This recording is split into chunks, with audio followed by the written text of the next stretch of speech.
Hi, ఈరోజు నేను బెల్లన్నం చేస్తున్నాను. అది కూడా నేను నవారా రైస్తో చేస్తున్నాను. చాలా హెల్త్ బెనిఫిట్స్ అనేవి ఉంటాయి. వీటిని రెడ్ రైస్ అని కూడా అంటారు. స్వీట్ తినాలనిపించినప్పుడు ఇలా ట్రై చేయండి, చాలా బాగుంటుంది. అండ్ కొంచెం తింటేనే మనకి సాటిస్ఫైయింగ్గా ఉంటుంది. అండ్ నేను ఇక్కడ ఒక 1 కప్ నవారా రైస్ తీసుకున్నాను. వీటిని 4 to 5 టైమ్స్ బాగా వాష్ చేసుకున్నాను. వీటిని నేను ఆల్ ఓవర్ నైట్ నానబెట్టేస్తున్నాను. Minimum 4 to 5 hours నానబెట్టేసుకోవాలి.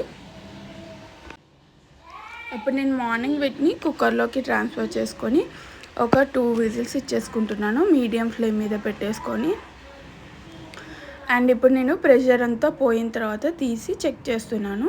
అన్నం అనేది చాలా బాగా ఉడికిపోయింది. ఒకవేళ మీరు 4 to 5 అవర్స్ నానబెడితే ఒక 3 విజిల్స్ ఇచ్చేయండి. అప్పుడు అన్నం అనేది కొంచెం ఇంకా తక్కువ ఉడుకుతుంది.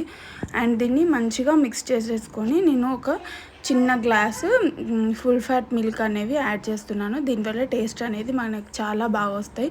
మీరు నార్మల్ మిల్క్ కూడా యాడ్ చేసుకోవచ్చు.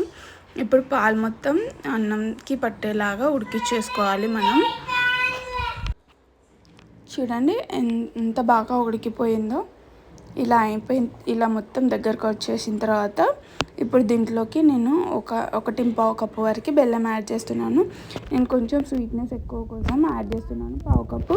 నార్మల్గా అయితే 1 కప్కి కరెక్ట్గా సరిపోతుంది. 1 కప్ రైస్కి 1 కప్పు బెల్లం. అండ్ ఇది బెల్లం అంతా కరిగేంత వరకు మంచిగా మిక్స్ చేసేసుకోవాలి.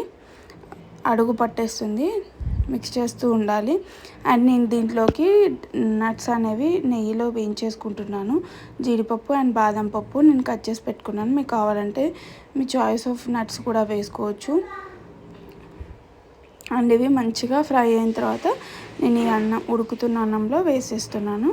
ఇప్పుడు మంచిగా మిక్స్ చేసేసుకొని మనం స్టవ్ ఆఫ్ చేసుకోవడమే. మన బెల్లన్నం అనేది రెడీ అయిపోయింది, రెడీ టు సర్వ్. మీరు ట్రై చేసి మీకు ఎలా వచ్చిందో చెప్పండి. Bye bye.